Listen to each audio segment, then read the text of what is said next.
Oui. laotienne, puisque nous avons la famille royale du Laos en exil. Juste derrière vous, monsieur le ministre, vous avez une des plus grandes pagode chinoise-taïwanaise d'Europe, produite par les moniales.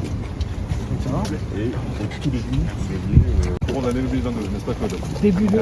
oui. Fin 2022, début... Ça a commencé en 2016. Et voilà, c'était mis avec un projet de réhabilitation de la ferme du Minicois. C'était là où Louis XIV faisait toucher sa maîtrise royale. Et qui a été propriété touchée à la révolution pour essayer de maintenir un petit peu ce patrimoine. Donc voilà, la synagogue est plutôt... Bonjour, enchanté. Merci de m'accueillir chez vous. Merci à vous. Bienvenue. Cham Tahiri. Autant que... Exactement. La mec, elle est là.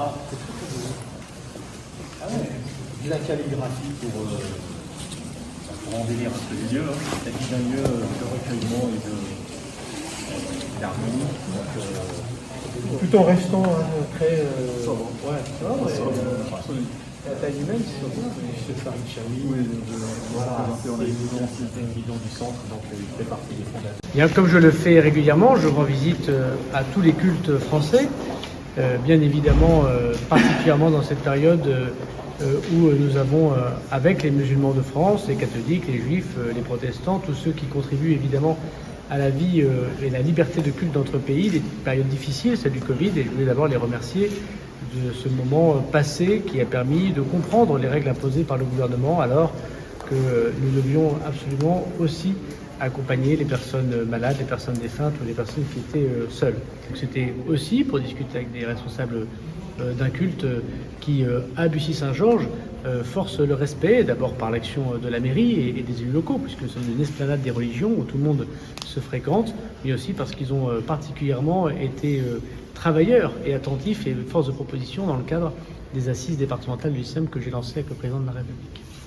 Et pour moi, mais c'est d'abord en construction encore, puisque ça fait 10 ans qu'il la synagogue va arriver, et chacun voit qu'il y a encore du travail urbanistique, et je le plains pour avoir été maire pendant longtemps également dans une ville à reconstruire. D'abord, voilà, je pense que les choses sont en construction. Moi, je suis très satisfait. Je trouve un très beau signal, un très beau symbole. Je ne suis pas venu pour l'esplanade des religions, je suis venu pour la mosquée, mais dans une esplanade des religions. Et je constate évidemment cette concorde qui n'est pas naïve, qui est en banlieue parisienne, dans un département qui n'est pas toujours simple, et dont je vois qu'ici, effectivement, tout à l'heure, le président de mosquée disait un arbre qui tombe fait plus de bruit qu'une forêt qui pousse. Bon, je suis venu voir la forêt qui pousse. Merci. Merci à vous. Merci à vous. Bonjour Monsieur le maire, donc aujourd'hui vous avez accueilli le ministre de l'Intérieur. Oui. Cette expérience, c'est un peu la vitrine du bien vivre dans la République. Exactement. Quel est votre sentiment? C'est un sentiment d'honneur parce que c'est la première fois qu'un ministre de l'Intérieur vient sur un lieu de culte comme une mosquée à Bussy-Saint-Georges, et il est venu également visiter l'esplanade des religions, et on lui a démontré, je dirais, tout le côté exceptionnel de cette esplanade des religions où toutes les religions vivent ensemble et vivent bien en harmonie. Voilà, c'était très important qu'il le voie et qu'il puisse effectivement le reconnaître comme tel.